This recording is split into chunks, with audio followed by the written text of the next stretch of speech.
man. Tell us what happened in the SEC this weekend in baseball.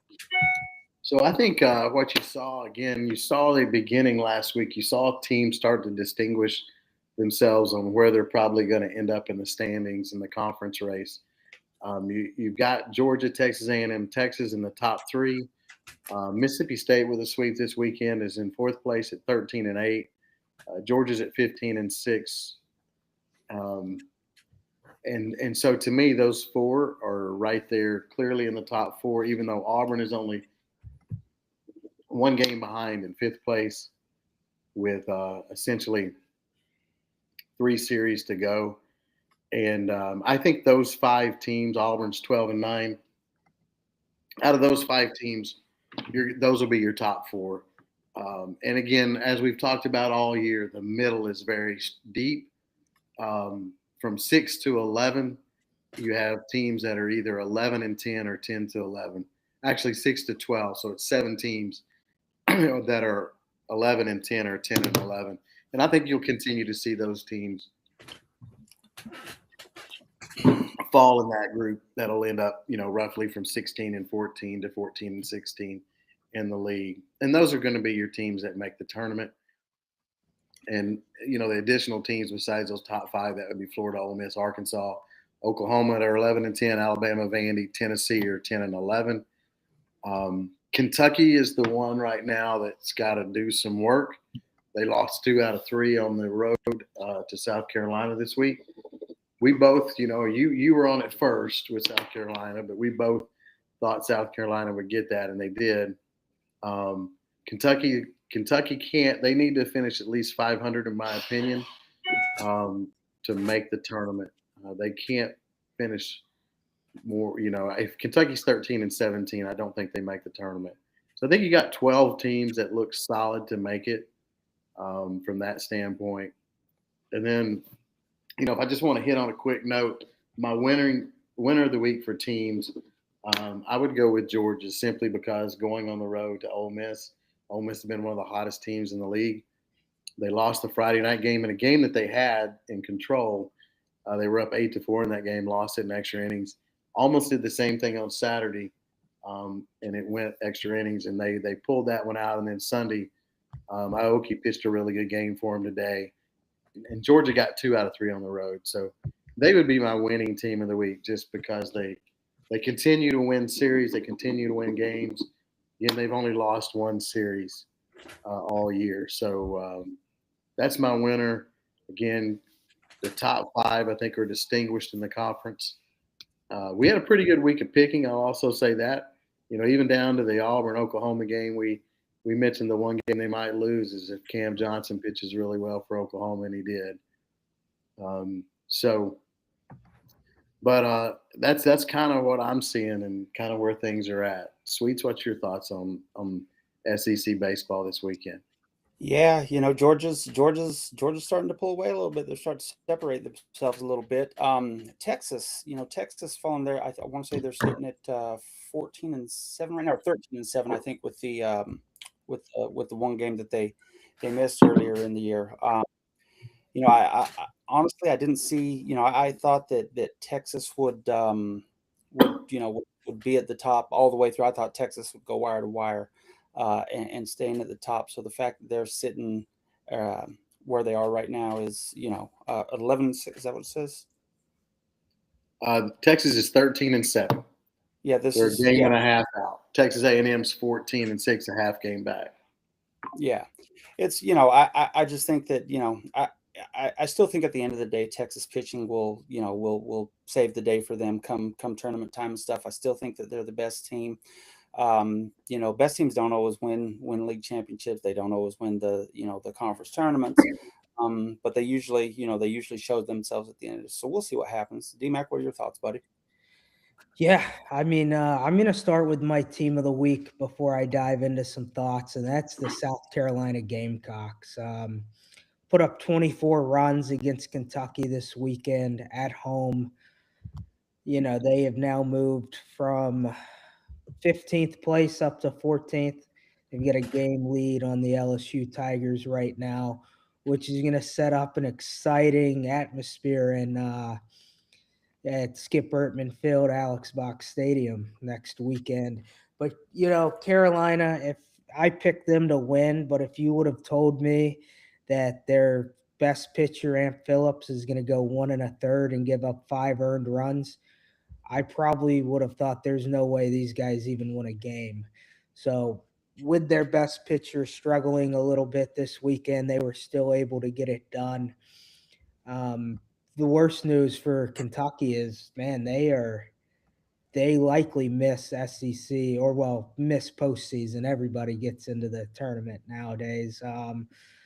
Man, they are really just falling. They've fallen off big time the last couple of weeks. And then just as far as the whole SEC goes, Texas going to be really good. Georgia, A&M.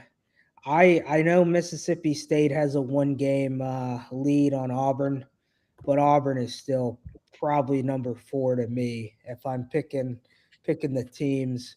So I think Auburn gets to Omaha. I've been high on them all season. They have a new guy step up each week, it feels like, and Bob Terrell has really been hitting the ball well of late. He was like a 4 home run guy, a couple months ago, and he's hit at least one over the last 4 series they've played in each week. So he's been good for a home run a weekend here lately. So outside of that, I mean, what we predicted was going to happen pretty much happened. Aside from LSU, we said LSU needed Casey Evans to have a good game. He was a scratch this weekend, so it was pretty much what I expected from SEC baseball. Not really too many things that surprised me, except for maybe LSU blowing 2 leads here this weekend. Anything surprise you guys? I'm surprised LSU is as bad as they are. Kind of at a loss for words on that, Kev. Well, we've talked about it the last couple of weeks a little bit. And I think it's, we talked about it's just time to call it what it is. And I think, I will go another step further in what it is this week. Look, it's just not a well-coached team. We can talk about players and all this stuff too, but when you're as bad defensively as they are, so they are 14th in pitching ERA over 5 with talented guys on that pitching staff. They are 15th with a fielding percentage of .965, and plethora of errors again this week. They lead the conference in wild pitches. It was I think Friday night they were at 59, and then they had like 4 more today. I mean some teams play 2 weekends and don't have 4 wild pitches, and we have it in 1 game. And all the walks that they continue to have. They are tied for 14th in walks given up. That they may have distinguished that today because they gave up, I think, 10 today. So they may be actually in 15th place in walks given up. So when you walk people, when you play poor defense and give extra outs, when you have wild pitches, I mean, it's just they're just not a well-coached team. We can say what we want. Jay Johnson's an excellent coach. I'm not saying anything there other than, it's just a bad year. But you can't look at this team and you watch them this week. I mean, they lost Friday night game because a double play, the shortstop came through the bag too fast, and when he caught the ball, he was off the base.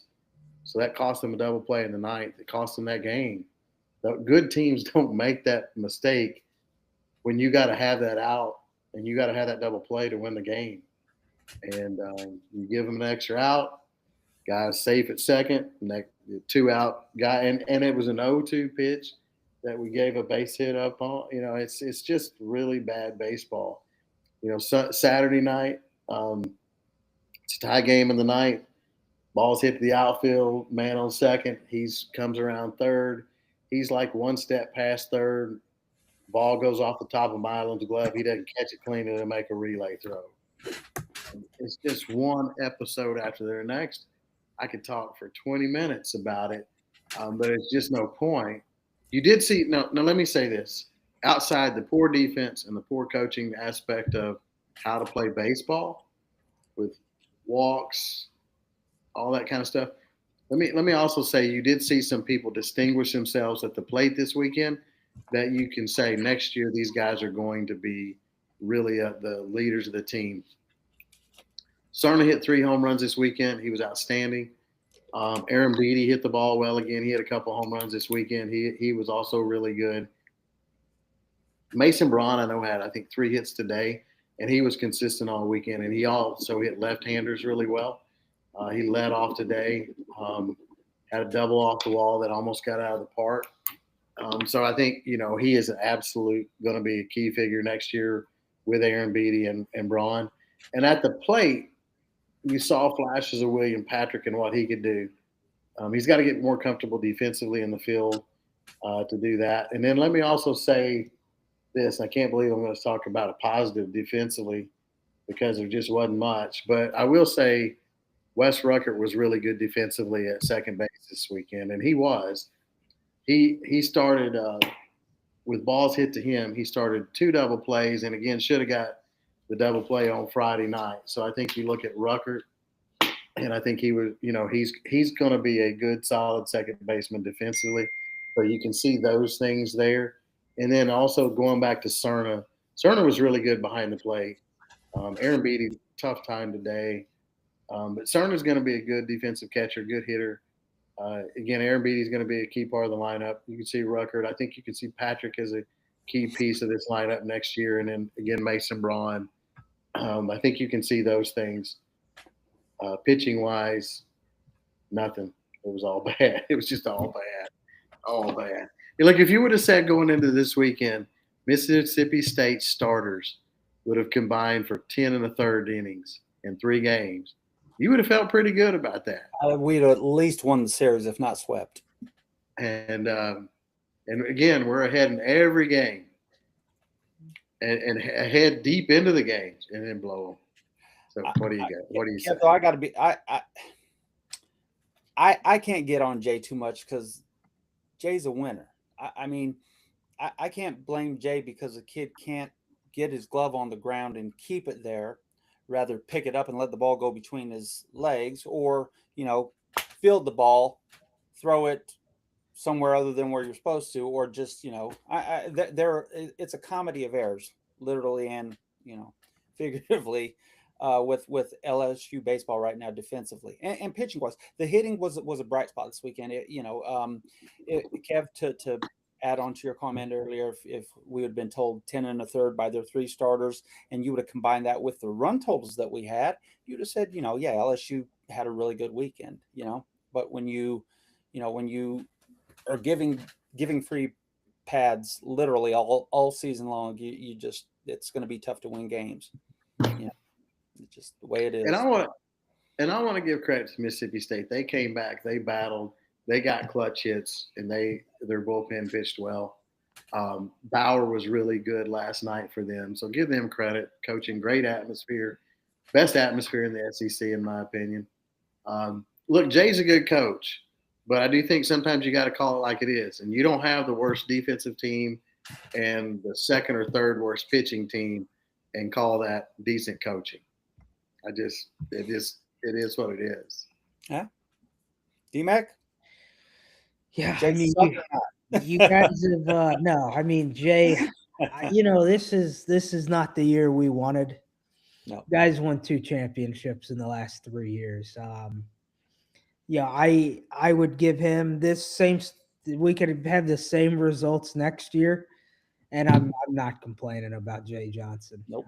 That's just not now. If in 5 years we're still looking at this, nothing's changed. Okay, but when you're underfunded, like we were putting this team together, I'm not gonna fault that. When the guy has shown time again that he can win championships, I'm just looking forward to next year. I think, having these young freshmen get more playing time towards the end of the season is something that bodes well for them coming back next year. Um, Mason Braun, Omar Cerna, William Patrick, Ruckert. Those are going to be four guys who are huge pieces of what we're going to build next year at LSU. So they're this team's, not the season we wanted, but I'm not worried long term. So as soon as May 16th gets here, where I'm focused on 2027 for baseball. I'm not worried long term. I would agree with No, that. I do think it'll be interesting to see if maybe some changes are made at the end of the year, though. on the I staff, think there's some details that got to get better. on the staff, or Yes. I mean, we know there's going to be a lot of player movement. Or what were you speaking specifically? I would just be interested to see if there is any staff moves. Again, your defense is bad, and your pitching is really bad. Well, our best Ken Jay's fine. But our best go ahead. our best pitching coach is leading the conference right now in wins. I'm not wrong. And I don't blame all the fielding mistakes on coaching necessarily. I think you brought in guys hoping they would be fielding a little bit better. But like our freshmen, like Ruckard's been good in the field. He had a game where, like a freshman has struggled. But I'm less concerned about the freshmen who are coming back next year from a fielding perspective. The transfer portal guys we brought in that are luckily out of eligibility after this season. The whole crop of them, for the most part, they're the ones that I don't think can get better in the field. And it's tough when you're not when you're not shopping off the top shelf like some of the other coaches are on the portal. That really showed itself this year. I mean, because I think and we've all spoke about this offline, but there were probably at least three guys that that are balling right now that would have came to LSU if the money had been right. And I'm not talking about insane amounts of money. It's wild, but I'm not talking about like overpaying and outbidding everybody. I'm just talking about if we were in the ballpark, we probably had a good shot of landing. We just weren't even in the ballpark, and that's that can't happen at a program like LSU. It just can't. It's the Tony Vitello timing. I wish you would have taken that job in July instead of when he took it, because I think that would have potentially alleviated some of the issues potentially as well. That the money was there at Tennessee and Vitello was there, so couldn't match money, so went their way. Verge, I know you're watching. Verge, I know you're watching. Get Jay the money so we can be competitive.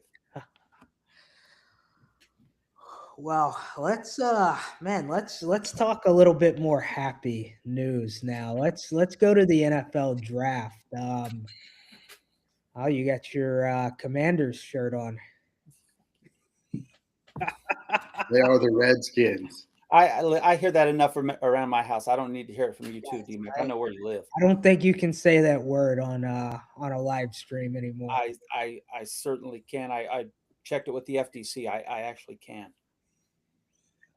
As long as it's not used derogatory, as long as it's not in a derogatory form. So this is my team, the Redskins, the Warriors. Washington football team. Yeah, we haven't won a championship in 34 years, but our time's coming. We got rid of Snyder a while back, so that was the first thing we had to do to restore some normalcy to the team. But we'll be back. D-Mac, why don't you go ahead and kick us off on the draft, though, buddy? Yeah. Well, I got a question for you. Are you like the Cowboys fans that think every year is going to be their year as a No, don't see. Okay, so you don't ever compare me to a Cowboys fan. Compare me to a Cowboys fan. I'll let since I'm a realist because I know that we don't have the talent, and I know that the ownership has been really awful, for the past 20 years or so. So I think better days are ahead. Yeah, I think it was a decent draft for the Redskins, and there, we got Jaden Daniels. Should be back for the season. I like it. We're coming. We're coming.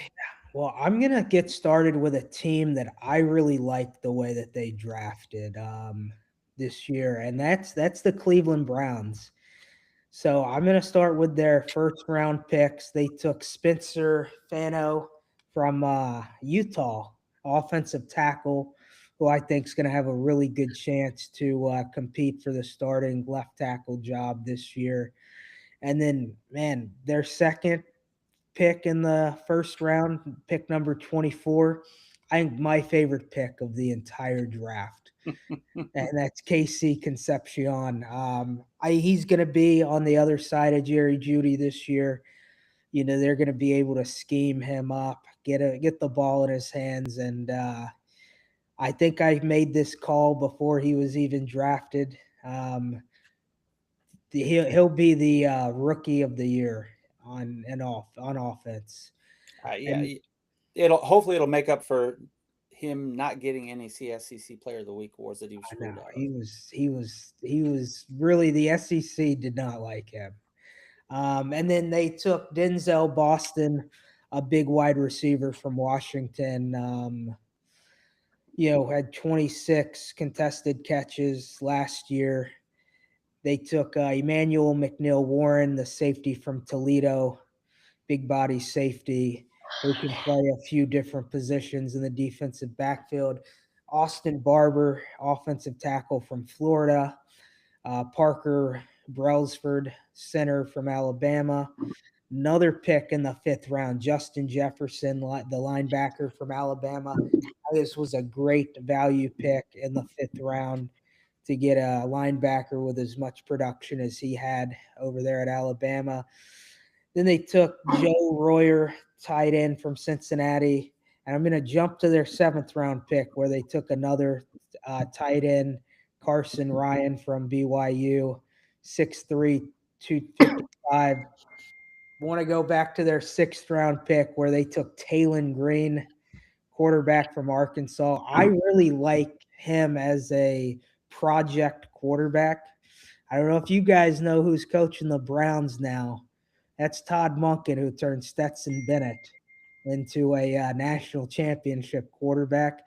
If I'm Taylon Green, this is one of maybe only 2 or 3 places I would want to go to have the best chance to become a quarterback in the NFL. I think there's a really good shot that he could get developed and do thing, be a starting quarterback if everything were to work out. So Browns completely crushed this draft. There's one other team that I think did pretty well that I know you're going to cover in a minute, Kevin. And then Sweets, we'll hear yours, and then I want to talk about some of the bad drafts after this too. Take off, Kev. So first, let me say something to you. You mentioned the Browns. I agree with you. They had a really good draft. Two things I want to kind of hit on that you touched on. Casey Concepcion, I think he might have been the best receiver in the draft when you consider also his ability to return punts and things like that. And so one of the reasons I like Concepcion is he's got really good feet, runs great routes, and those feet, when you have really good feet as a receiver, you're tough. My comp for Concepcion is Malik Neighbors. I think they both play very similar, and I think he will have a huge impact in the league. And then you mentioned Taylon Green, and again, Monken's a great coach, great offensive mind. Does he put a special package in for Green? Green runs a 4.3, 4.4 type 40, long. He gets out in open space and can run. Does he do something with him? I really think he will. I can see Green being a Taysom Hill type of guy. Yes. And he's got the athletic ability to do that. Yes. Clearly, and DMAC, I know he's your boy and stuff, but Monken is a hell of an offensive coach. And honestly, if he'd stayed at Georgia, they'd have three-peated at minimum and maybe more. That's how big a difference he made to that school. And you saw we've seen what they've done offensively since he's left. So, if they get in there and but it's all going to come down to the offensive line for Cleveland. And getting Fano was a great pick at 9, a huge need.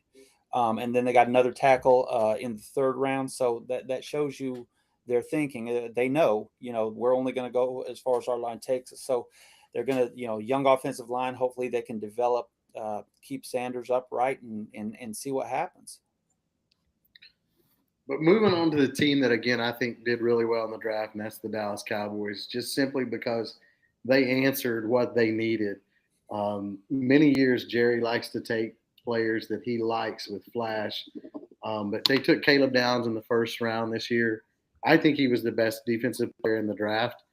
He's a safety that can get in the box and play against the run. He also has the ability to cover. One of the best athletes in this draft. My comp for him would be Troy Polamalu, who played for Pittsburgh. I think Caleb Downs has that kind of impact. You can use him in so many different ways. He will change their defense alone.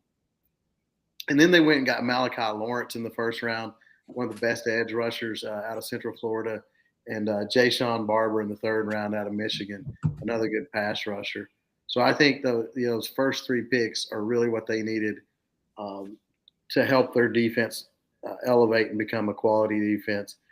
Then they picked Devin Moore, a cornerback in Florida, in the 4th. They took an offensive tackle, Drew Shelton, out of Penn State. And then another 4th round pick that they took that I like, again, to put pressure on the quarterback. Didn't have a lot of sacks in his college career, but had a lot of pressures, double-digit pressures both years he was at Alabama. That's LT Overton. So I think they really changed the dynamics of their defense. So Dallas would be the team that I would pick up, as a winner. I know we're going to talk about – well, let me go ahead and hit on another team. I want to talk about Pittsburgh. That's my favorite team, just for a second here. I think they were winners in the fact that they picked some positions that they needed, and they had a lot of draft picks this year. Again, so they went out and they got offensive linemen on their first pick, which they needed, an offensive tackle. They actually got 2 offensive tackles in the draft. Took the offensive tackle, I believe it was from Arizona State, with their first pick, and then their 2nd pick they got Jeremy Bernard, the wide receiver, Alabama. They were in a position to get the receiver from USC, and Dallas traded a pick to their arch rivals in Philadelphia and messed that up. Pittsburgh had actually positioned themselves to get him, but anyhow, Jeremy Bernard's a good player. So I like that pick. So I like their first 2 picks. And then they get into the 3rd round and they take Drew Aller. And I just don't like that pick at all. And the reason being, so over the years, you've taken quarterbacks high because you haven't been able to replace Ben. You take Kenny Pickett, wasted a 1st round pick. And then last year you take Will Howard in the 3rd round, who seems to be faring well. He's going to be their backup. And so this year you go back to the 3rd round and you take another quarterback. I think that's just a waste of a pick. You already have your backup. And I'm sorry, Drew Aller's not going to be a starter in the NFL. He was any big game against Penn State played, he played down. And so I think that's a really big waste of a pick. I think they had a really good draft, like I say, going with Max Ian. I'm not going to be able to say it. Ian Echenor, the tackle out of Arizona State, Bernard, Dalen Everett, the cornerback from Georgia, 3rd round. Again, really good pick, very good value pick in the 3rd round. He was all SEC. And then you come back with another tackle in the 3rd round. Again, they had a lot of picks early from Iowa, Jennings Dunker. So I think, out of that, your first 5 picks there, 4 of them are really good and solid and what you needed. And then in the 5th round, they drafted Riley Nowakowski, tight end from Indiana that you can flex a little bit. I like that pick for what they need to expand their offense and give them more of a passing game, which is, again, what they needed. And then value pick in the 7th round with Robert Spears Jennings, the safety from Oklahoma. One other pick that they took that I'm not a big fan of, just at fourth round, Caden Wedgen, return specialist, athlete out of Iowa. I just think that was high. I think they could have got him in the sixth round. Overall, I feel good about their draft because again, they drafted some linemen and they drafted wide receiver, which was a need, and they got a tight end that can be part of a pass catching offense that they can flex out. But again, I hate the Drew Aller pick. I think it's such a waste, and you wasted a third round pick that you could have went and got a defensive tackle, a linebacker. You could have got a safety that that can start for you. Third round picks often start, and I just think you already have your backup in Will Howard. So why do you go out and get another one? So that's my opinion there with Pittsburgh. We'll talk more winners and losers. Sweet, you got anything from the draft? Yeah, I wanted to talk about my Redskins draft. Was really hoping that we would get when he's sitting there at 7. I was thinking Caleb Downs. We're all right at safety, but I'm thinking he's the best defensive player in the draft. You got to get him. You got to get him. And then Ohio State, and I'm like Sonny Styles. I'm like, well, you know what? Styles is a tackling machine. Linebacker is a position need, so it was a good pick by the Redskins. I just selfishly like Downs because he's a Georgia area kid, from here, and the kid's just a heck of a ball player. If he can stay healthy, he's going to play forever. But I really like Styles at 7.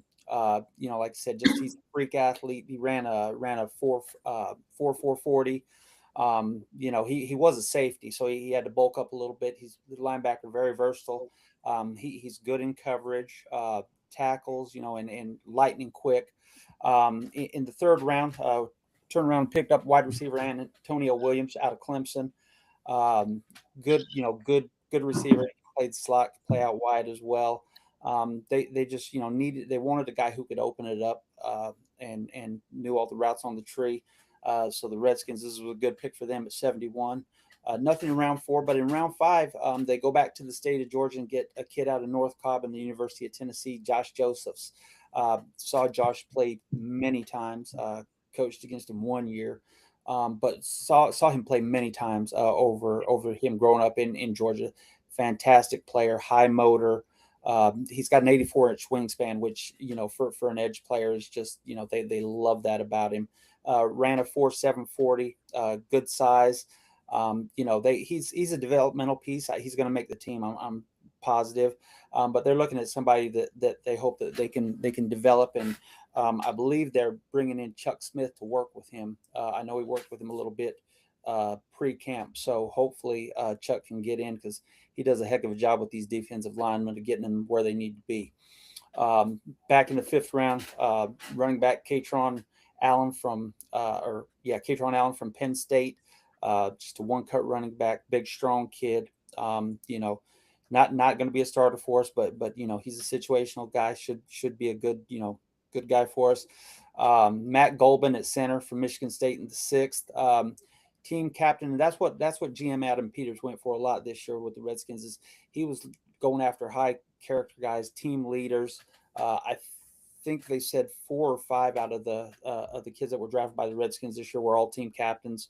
So he's leadership is big with him. And then in the 7th round, he's going to see if he can ring that Brock Purdy bell again with a late quarterback pick. He got Ethan. I'm going to hope I don't blow this. Kaliakmanis, quarterback out of Rutgers. Easy for me to say. Kid's got a rifle arm. Needs work. He's obviously a developmental piece, probably a practice squad guy, but he has tools. Peters was here once before with a quarterback. Hopefully he can do it again. Like what the Redskins did a lot. Didn't make any trades for the second consecutive year. They've stood pat and not went to the trade market. Was rumors out there they were going to try to go after Brandon Ayuk, but Shanahan said he's not going anywhere. So we'll see what happens there. D-Mac, you got any thoughts on the Skins draft? Honestly, not much. I do have something on Dallas, though. To me, they traded Micah Parsons, and then they draft Malachi Lawrence, Barron, and then LT Overton. I love that. I feel like it's a very Moneyball approach to try to replace, which you're not going to replace Micah Parsons, No. but you bring in 3 guys who can rotate in and should create a really good edge position. So I love that side of it. I do have to talk about the New Orleans Saints since they're right here in my backyard. I do not love their draft. Uh, they needed an edge. It was a big need for them. Did not draft one. Wide receiver, they took Jordan Tyson with the 8th overall pick. Um, I'm kind of with you guys. I know you liked Downs being taken. Downs could have been taken earlier. Probably should have been. I know they didn't necessarily need a safety, but Downs would have been a great pick. I know Tyson was ranked as the 2nd wide receiver, but I'm just not as high on him using, a top 10 pick. And then, did not draft a linebacker either. So not a great draft. I do, Barian Brown in the 6th round. He's got a lot of speed. Christian Miller at defensive tackle, 2nd round, 10th overall pick. Maybe a little bit of a stretch, but not a terrible pick. I just do not love their 1st round pick here. What DMAC? What were they graded at? Did you happen to see what anybody thought of their grades, or Kev? Did either of you guys see what what the pundits thought about the Saints draft? No, I have not. I saw a B minus. Dallas, Cleveland, the Raiders were graded A's. There were several teams in that B range. Pittsburgh, Cincinnati were in that B range. Saints might have been. It was a B or a C draft for the Saints. I think they got some talent, but again, I think they could have. I definitely think they could have should have taken Downs, and you could have got a wide receiver in the 2nd round. Yeah, with some of those things. Is what I think. A couple of other interesting points to me in the draft. 87 players drafted out of the SEC, broke a record for the most of any one conference. Another interesting thing about that is the top of the draft was not filled with SEC players. 1st round, the Big Ten actually led with with the most 1st round picks with 10, and that kind of is how the season played out, right? I mean, the Big Ten won the national championship, so maybe top edge or top line talent swinging a little more to the Big Ten, but again, certainly SEC proved to be as deep as it ever was, and a lot of talent. And again, if you stay in the SEC, Bama, which we talked about having a high ceiling during the season, and Texas A&M, again with their offensive line being as good as it was, and Cassius Howell, they had 10 picks to lead the SEC. Georgia had 8, and then LSU fell in there with 7 picks. Cassius Howell, I think, was a great 2nd round pick for the Bengals. And again, they need some help with edge. So I think that was a good pick for them. So just some interesting things from a number standpoint there. I was going to just real quick hit on the Falcons draft. Didn't have a 1st round pick. In the 2nd round, though, they go and get Avion Terrell, local kid. Pardon me, Lord. Local kid whose brother is also a cornerback for the Falcons. So that's kind of a cool story there. Zachariah Branch in the 3rd round, not a big receiver, but he's lightning quick. Should be a playmaker that the Falcons sorely need. They really need some speed on the outside, and Branch will provide that for them. Daniels, Kendall Daniels from Oklahoma, kind of a hybrid backer safety type guy. They traded back to get him. I thought that was a great move. I really liked Daniels. Thought he had a great year for Oklahoma. Really good pick there. In the 6th round, they had 2 picks. They went Antario Thompson, DT from Washington. He's a one-gap guy, interior anchor. Then later in the 6th round, they got Louisiana's finest, Harold Perkins Jr., a kid who for LSU, who his freshman year was everybody's everything, had a ton of sacks and was just just unstoppable on the edge. And then got hurt. Had some issues, couldn't put on the weight. There were a lot of things. Glad to see him picked by the Falcons because I think that he's a heck of an athlete, heck of a ball player. Recovering from the ACL. Hope he does well there. And then the last round, they got Ethan Onianwa from offensive tackle from Ohio State, 6'6", 340, big kid. You never go wrong drafting an offensive tackle. So, either you guys got any thoughts on the Falcons? Kev, your home team? I think their draft's going to depend. So they drafted a lot of athleticism. You mentioned Branch, and he provides that. They've got to utilize that well, or it won't be, And then Terrell, same thing, very athletic cornerback. They needed a cornerback. They've got to develop it. They've got to develop the talent they've drafted. And then Perkins, I mean, he's the enigma. Can you find the spot for him to play? Running back? Maybe so. I'm not joking. There's a lot of people that say he should have stayed at running back in college, and he would have been, because he's an athlete. He runs a 4.4. Yeah. So again, maybe that, but there's a place for him on the defense. Yeah, certainly. You just got to figure it out. If you do, and I think that's Branch, Terrell's going to be good for him. He'll start. Branch in the slot's good, and they need a slot guy because of the receivers and Pitts at tight end. The receiver from USC is really good. So I think gives them enough explosiveness, and I think Branch will be good in the slot for him. But to me, for their draft to be like years from now, where it'd be like, okay, they nailed it. Someone like Perkins needs to really be a home run in the draft for them to do that, because they didn't have a lot of numbers.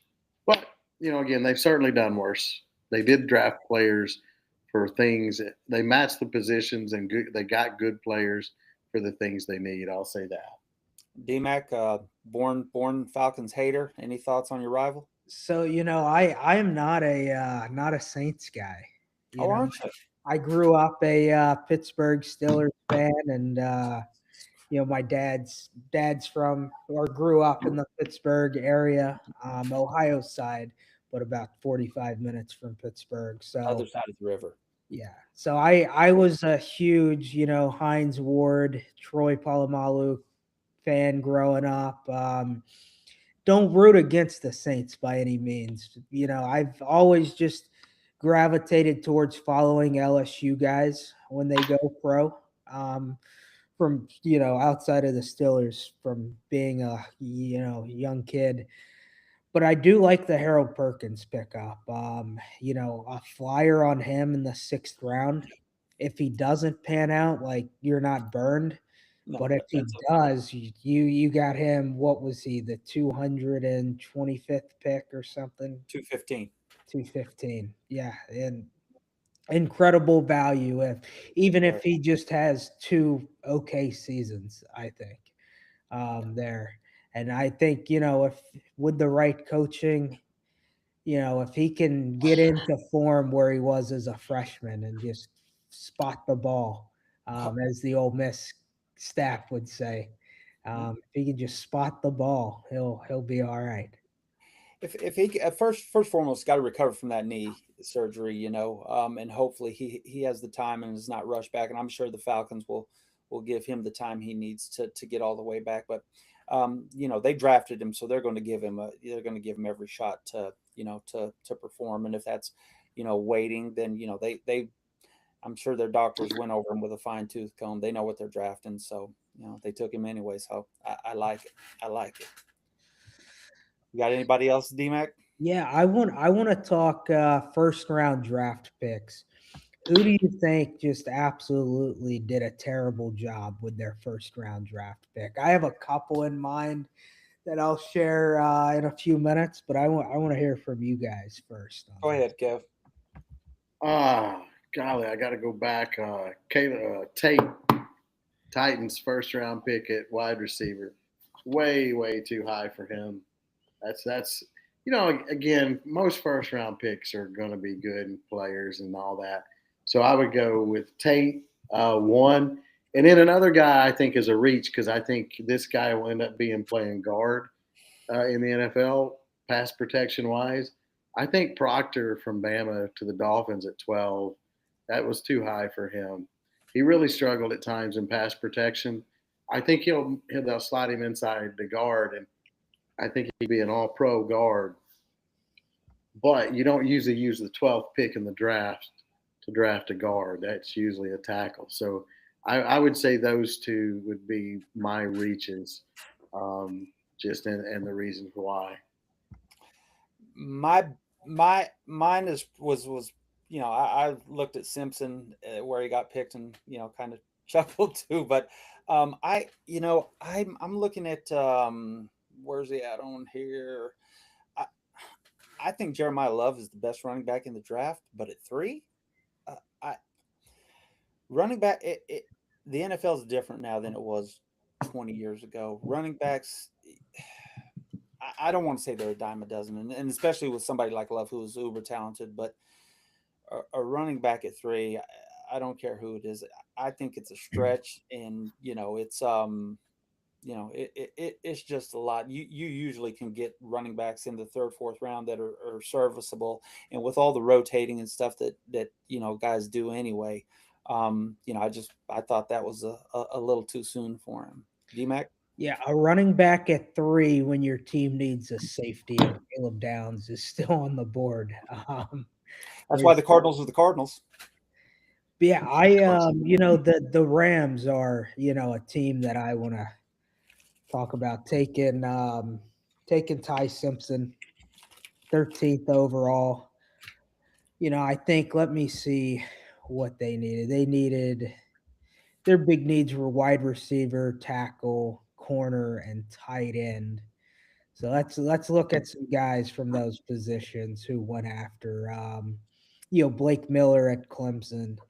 Um, Wide receiver. I mean, you've got Makai Lemon, you've got KC Concepcion, who are still all on the board. So yeah, I don't love taking Ty Simpson there. You've kind of seen some reports that maybe that's a little bit of a house divided in LA right now with taking Simpson. Because Matt Stafford could realistically give you 3 or 4 more years. I mean, he won MVP last year. So I don't know if you take a first round pick on a quarterback there, and then I am also gonna rag on the Jets a little bit. I'm not super high on Kenyon Sadiq, the tight end from Oregon. I think there were some things that they could have done better there. They I know they took an edge with the second overall pick, but man, at 16, they could have used, a wide receiver, cornerback, offensive guard. Talked about a lot of those guys who went later too. But I would have liked to have seen the Jets take a wide receiver or somebody at 16. I also wanted to hit on a couple quarterbacks. Carson Beck and Diego Pavia. Pavia went undrafted, obviously. And as my brother-in-law very so eloquently put it this morning to me, not a big need for 5'8" Mexican quarterbacks in the NFL. I get it, but I still think that Pavia can be a backup in the NFL. He's tough. He's a gamer. He's a smart kid. Regardless of some of the idiot things he says and does, he's a bright kid. He picks up an offense. Like I said, he's a gamer. Certainly someone you take a flyer on, and as an undrafted free agent, why wouldn't you? So I think him going to the Ravens, he would have fared better if Todd Monken was still the Ravens offensive coordinator, but now he's in Cleveland. So we'll see what happens there with him. But I think he's got a shot to stick around for a little while and make a team. And then Carson Beck. Tell me what you think of Pavia first. And if he was 6'3", he's a first round quarterback and probably would have won the Heisman last year. And I say 6'3" because I look at Ethan Kalamanis from Rutgers, who went early 7th round. Yeah. Completed 62% of his passes at Rutgers last year. So not like bad percentage, but you can't tell me that. Oh, and that he was taken by your Washington football team. And we had this conversation earlier. I talked about him earlier. I know. I completely overlooked that. No, but like I said, I think Pavia makes a team, and like I said, take the off-field stuff and the cockiness and all that side. The kid can play football, and at the end of the day, GMs want football players on the teams. I think Pavia is going to make a team and be fine. Carson Beck in the 3rd round. What did you think of that, D-Mac? I expected him to go much later as well. Kind of similar to the Garrett Nussmeier round. I thought those guys would be like 6th round picks. I really thought it was a very soft quarterback class. I would not have used a pick before the 5th round on anybody but the 2 who went in the 1st round. And Ty Simpson probably would have been a 2nd round pick for me. I wouldn't even took him that high, but I get why they, why someone would have took him in the 2nd, but not at 13. But quarterback is the one position that they always reach for. Yeah, it's always going to be that way. It's never going to change because he's got the ball in his hands every play. So you got to have that guy. But yeah, again, going back to Arizona being Arizona, that's why they're Arizona's. They pick a guy like Carson Beck in the 3rd round, and it's and I guess Murray, who's gonna be the starting quarterback for the Cardinals this year? For the Arizona Cardinals, yeah, Gardner Minshew or Jacoby Brissett. Maybe Carson Beck. Yeah, I don't think that Beck is much. I put him at least as good as those 2. But again, that's why the Cardinals are the Cardinals, because they do stuff like this, and maybe Beck turns into a great NFL quarterback. The kid's got talent. He's a bit of a knucklehead at times, but the kid can throw the football.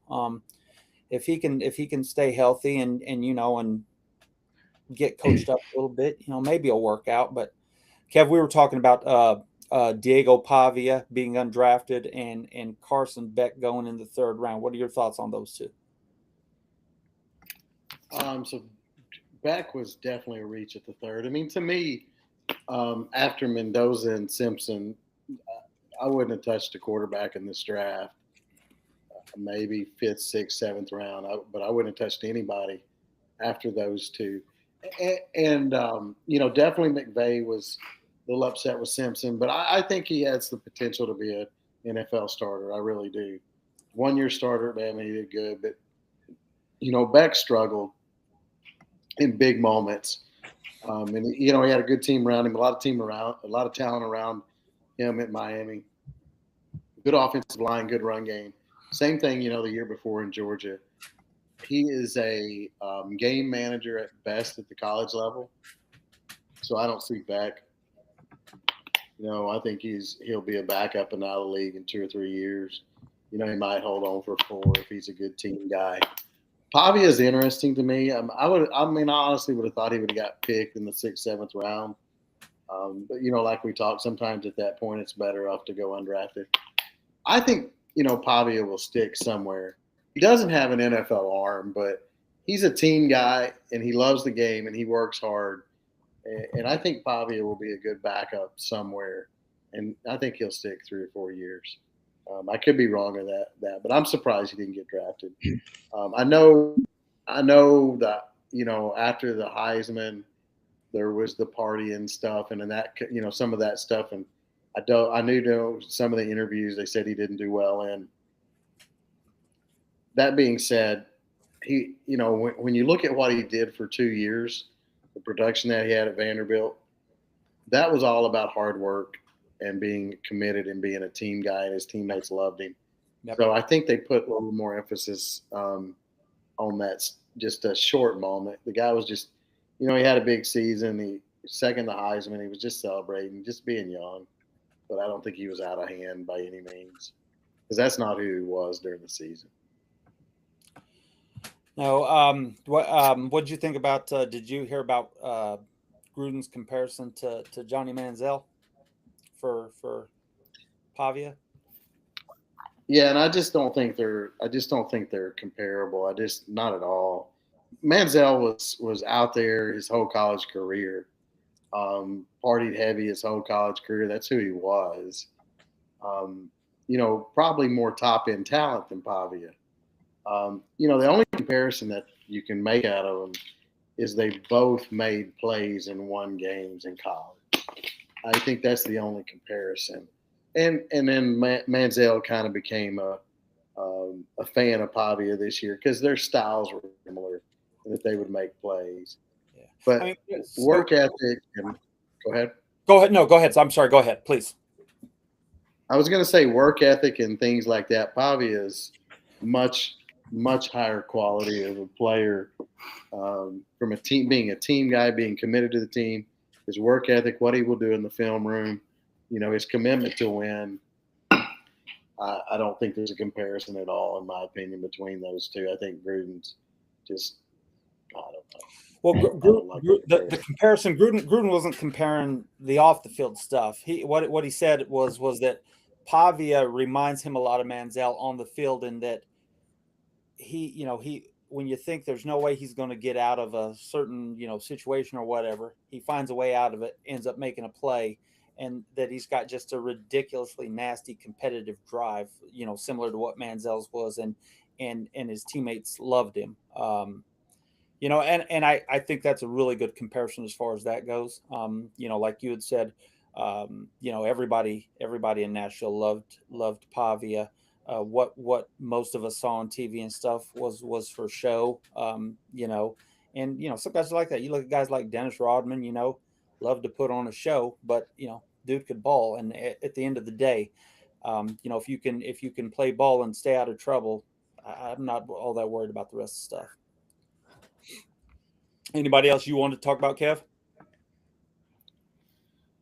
I've mentioned the guys to me that were taken too early. I think Proctor was taken too early. I think Aller was taken too earlier. Tate. One other one, I think maybe a little bit of a reach. Caleb Douglas, the wide receiver that went to the Dolphins from Texas Tech. I think he might have been a little bit too early. And again, when you combine him with Proctor, I think the Dolphins had a very average draft. They did draft Rodriguez, the linebacker from Tech. I really like him. They drafted him in the second round. But that would be another scenario that I would put. You mentioned Beck. I would have talked about him. That pretty much sums it up. I think I've said, what I want, my winners, my losers, teams I liked, within that, players I like. So I think that pretty much is it for me. D-Mac, what about you? Only other guy that I'll mention is Malik Muhammad from Texas, the corner. He went late fourth round. I think that was a really good value pick for the Bears. He was a guy who I thought could have maybe gone in the third, fell back to the end of the fourth. Really good corner from Texas last year. So solid pickup for them. I thought it was pretty cool that Notre Dame had 2 running backs taken in the first round. Yeah. Rare. It's kind of out of nowhere. The second one, definitely out of nowhere. I thought the first one was out of nowhere too, and that's what when you were off, Kev. I'd also, we were talking. I don't know if you caught the Jeremiah Love thing. I just thought that I was did. Really, yeah. Wow. Anyway. Yeah, if you take Love that high, he's got to have Saquon Barkley type seasons. I mean, if you take a running back in the top 10, they got to be an all-around guy like a Saquon Barkley. They got to catch it, they got to run it, they got to play every down, and they got to have a lot of production. Otherwise, it's too high. You know what else was cool? Two guys from Navy being drafted in the 7th round, within like 5 picks of each other. Yeah, that was pretty. That video's been it's been viral online. The one kid who dressed in uniform that got drafted by your guys' Steelers. Yeah, the running back. Yeah. That was your best pick of the draft. That whole thing was neat to watch. Yes. That thing was neat to watch. And Utah, the University of Utah, had both their offensive tackles taken in the 1st round too. Yes. Those corn-fed Polynesians. The Whittingham development continues. Yep. Now he's at Michigan. Well, guys, I think that is a good stopping point for tonight. For all of you listening tonight, remember nugs, not drugs. No drugs. And we will see you guys Tuesday night, and we will be diving into more SEC spring football.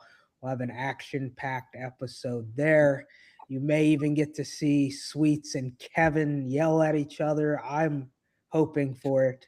So we'll see you guys soon. Have a good night. I threw up